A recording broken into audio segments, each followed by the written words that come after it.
Bonjour tout le monde, c'est le pasteur Tito Moutchebele et nous sommes dans le jour 8 de notre challenge de 90 jours dans la Bible.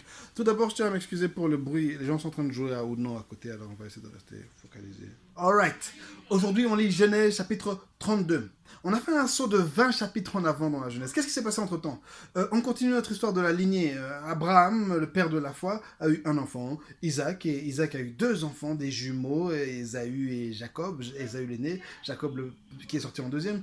Jacob, lorsque le moment est venu d'être béni par son père, a volé la bénédiction de son grand frère Ésaü. Il a reçu la bénédiction de l'aîné. Et il a fui, parce que son frère voulait le tuer. Il est allé vivre chez son oncle, où il a travaillé pendant 14 ans. Il a épousé deux femmes, il a eu deux concubines, il a eu 12 enfants, et il est revenu maintenant pour revenir dans la terre promise, celle qui a été promise à son ancêtre Abraham, et la promesse de Dieu continue à tenir, la fidélité de Dieu continue à tenir bon pour Abraham et tous ses descendants. Et là maintenant, Jacob se trouve face, encore une fois, à la menace d'Ésaü qui veut le zigouiller. Ok. Tout d'abord, on constate cette fois-ci un thème qui commence encore une fois à ressortir dans l'Ancien Testament et en particulier dans la Genèse. C'est le thème du petit frère qui surpasse le grand frère. Le petit frère, le dernier frère ou le frère cadet ou le frère qui vient juste après, le deuxième frère. En tout cas, un petit frère qui a la proéminence sur ses grands... C'est pas possible. Cette partie... C'est pas grave. Le petit frère qui a la proéminence sur les frères aînés. Ça vient depuis Caïn et Abel. Abel avait reçu la bénédiction, Caïn a été jaloux, a tué Abel. Mais Dieu a pris encore un petit frère, Seth, qui a reçu encore plus de bénédiction. Même chose avec Abraham. Abraham n'était que le petit frère de Terah, mais c'est Abraham que Dieu a appelé. On se retrouve avec Isaac. Isaac aussi avait un grand frère.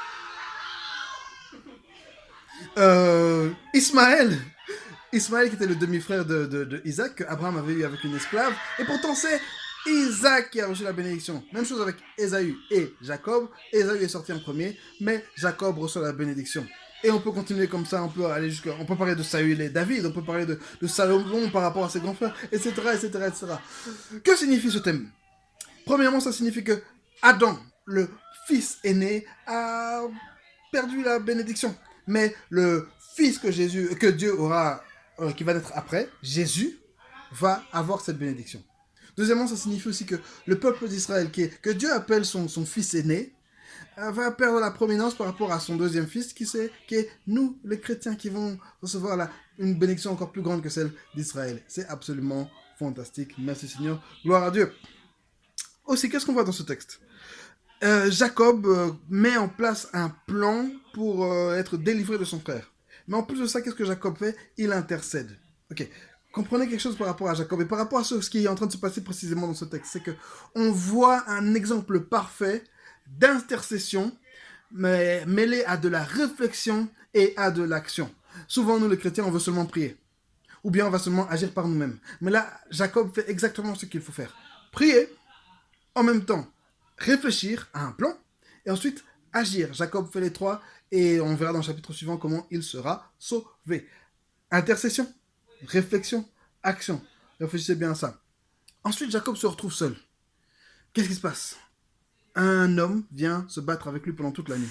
C'est pas la première fois que Jacob se retrouve face à un ange, à une apparition divine. Déjà, quand il fuyait son frère, dans le désert, il a vu une échelle qui s'est présentée à lui avec le ciel ouvert et les anges qui montaient et descendaient. Ensuite, alors que Jacob était en train d'avancer, ils ont vu un camp, une troupe d'anges en train d'avancer. Et cette fois-ci, c'est encore plus intime. C'est un homme, un ange qui lutte avec lui toute la nuit. Et on nous apprend que cet ange, c'est vraiment Dieu. Parce qu'après ça, Jacob reçoit le nom d'Israël. Ça veut dire celui qui lutte avec Dieu et avec les hommes. Donc cet ange, c'était Dieu sous la forme d'homme.